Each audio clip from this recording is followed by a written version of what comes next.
John Murphy is 2 behind. All right, Matt, this is field 1 basket. It's a par 3, 405 feet. This is a hole that you normally won't see at Rutgers. Right. This is the jam layout hole. We'll play these holes. This is field number 1. We have big events. You know, it adds a little distance factor to the course. This is a long par 3. And this is a good view here, Matt, on the drive. Yeah, it's a good one. Now, there's no OB here except for the road where you hear the cars going by, but Devin throws a strong shot out. A little right of the hole, but this is not a hole you really can birdie. Right. It's uphill. It's a little tight teen area because you're kind of keys to get around the corner and just get some D if you can. Get away from those pines. You know, just go straight up, have an easy up shot, move on to the next hole. You just don't want to lose any ground on these holes. John Henry swings that one wide and tags. Oh, he held on to something a little early, bit. Matt. Yeah, he looks like he hit one of that early tree and kicked out to the right. He doesn't look too happy about it. I think he was pulling for a little bit extra. Yeah, that's the thing. You know, it's better just to get the disc in play. John Murphy with a good shot. Down the middle. Great camera work here, Matt. Nice. Oh, yeah, Kevin. Nice one. That's not out of bounds. Not out of bounds on this. That's fine. That's in play. Path. In play. That's a crossing path. That's correct. We'll have a simple little approach. John Henry Kane is back a little bit from there. He's probably got about 300 or so. He's smiling over there. I don't know if there's somebody said a joke or something.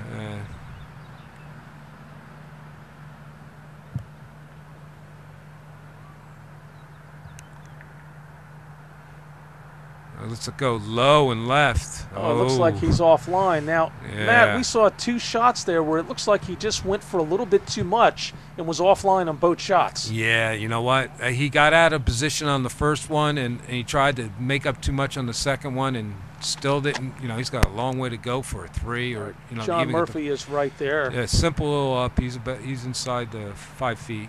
Devin, he's probably about 85 feet away. Decent drive. He gave it a run, but he's boy, there as well. He's not too pleased with that. You don't want to end up 20 feet when you're that close. John Henry left himself a lot of work here for the par, Matt. Yeah, about a 75-footer here from this point right by that tree. He's going to give it a go. Oh, almost put it in just left. The chains little left high, and it fell out. You know, he got away with one on the last hole, right side high and in. You know, boy, that would have been a heck of a 3. Matt, these players basically can strike at any time from any distance. Yeah, absolutely. You know, if you feel confident enough, you're going to give it a go.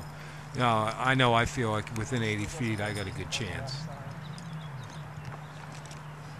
And John for the drop, and you do have to finish out the hole and let go of the disc. Absolutely, and let it come to rest inside the basket for it to count. Got a tie up here, Matt. Yeah, and Devin and John Henry tied, and John Murphy just 2 behind. Basket, field 2, par 4, 580 feet, wow, Matt. This is a great little hole that got extended. It used to be a little shorter right where that bent tree is, but now it goes back into a little neck of the campus here. OB is the road on the left. That's about it, but it's a very tight area. But look how he turns that thing over and gets an S out of that. Yeah, Matt. He got some major distance on that. That's a good tug. He probably threw it about 380. And John Murphy is up. He's looking to follow where Devin went. Devin's in a pretty good spot. He's going to have a decent approach. It looks like he turned that over a little too far to the right, Matt. Yeah, he did, but he's in Still luck. Got some good he's in luck because today there's no mandatory. Typically, there's a mandatory on that big tree by. Matt, at this angle, you really can see how far these players are reaching back to just get the full momentum as they pull through. Yeah, they're really looking for a little bit extra distance on these 3 field holes are imperative for you to score well. And score well is, you know, you really want to do no better than 3-4-3 anywhere you go.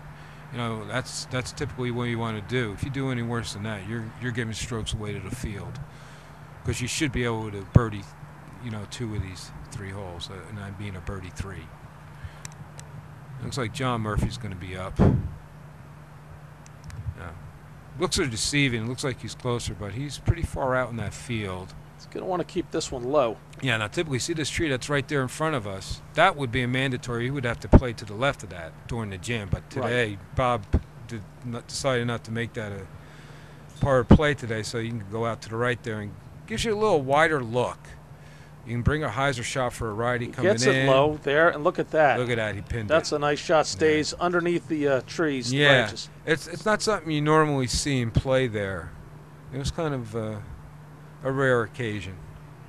And you take advantage of how the course is set up that day. John Henry Kane keeps that one low as well. Yeah, he's in where everyone wants to be. Got a little bit more work there. Yeah, Matt. you know, that is it's a much longer shot from there than you think because you're throwing it low. You really got to put something on it. Now, Devin, he has that same little hyzer shot. And he's playing it out and bringing it in. That's not too bad. He's probably about 20 feet behind it. That'll give him a good look at it. John Henry needs to make this, you know. Well, he struck a long, just crashed off the chains last hole. Yeah, he really needs this. These other guys are pretty much there for a 3. He doesn't want. He wants to stop the bleeding right now.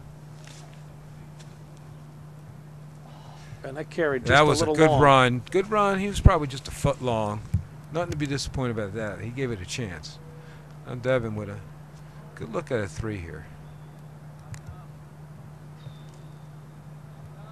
Devin crashes it right dead smack in the middle, Matt.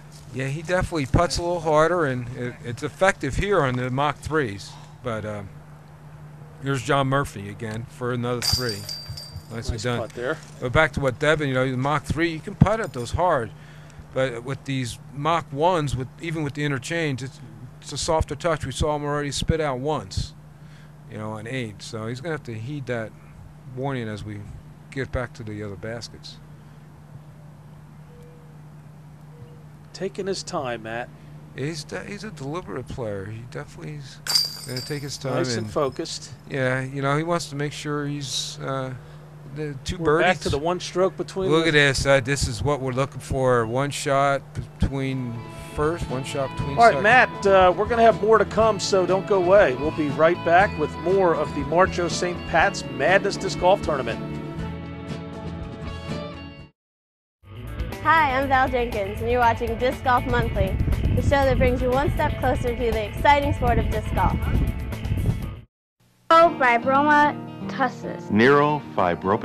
What? Neurofibromatosis, or NF, is a genetic disorder that causes tumors to grow anywhere on or in the body. It can lead to blindness, deafness, loss of limbs, brain tumors, and severe disfigurement. Neurofibromatosis. Let me make it easy for you. Children's Tumor Foundation. The Children's Tumor Foundation, dedicated to ending neurofibromatosis through research. Let's all start saying it. Children's Tumor Foundation. All right, we're back, Matt. We're at Basket Field 3, par 4, 600 feet. Yeah, Cubby, this is a long hole, straight down. We're thrown to where the basket of 12 is, which is on the other side of that tree line. The parking lot is OB in front. There's a line there to indicate it. This is a treacherous par 4. You really want to get down there as far as you can, and ideally to the right as much as possible to open up that bigger window for a right-hander. What a great flight there, Matt. Yeah, he got it down there. I think he's a little left of where he wants to be. Got a nice S shot. You can see that thing just twisted. That was a fine drive. And John Murphy trying to emulate what Devin did, which is, you know, try to bite off as much of this hole as you can to set up an easier second shot. He starts out a little to the left, but he's turning it over as well, but that's going to bail out at the end. He's gonna be right there near the camera, man. He's a little bit far left, if you ask me. That's going to give him a tough angle to the hole. I think the right side's probably the preferred. Yeah, I know I prefer it, and I see a lot of the top pros do. It does open up a little bit more of a window. A little easier to swing it through there. Yeah, and kind of try to take the OB out of play. Kind of anything. John goes down the right side, that's Matt. A beautiful shot. He's in a prime spot where you want to be. That's what we're looking for. Something a little down right. He got a good distance on that too. He's first up, but you know this is should be a simple little hyzer shot. Bring it in. Shouldn't be more than a rock. It's only about 250 feet here to the hole. You know, just got to try to get it around that pine. All right, he goes low. He's trying to go through them. Oh, boy, he got a break there. That's a close call because he just missed going out. If he would have been a little more left, Matt, there's a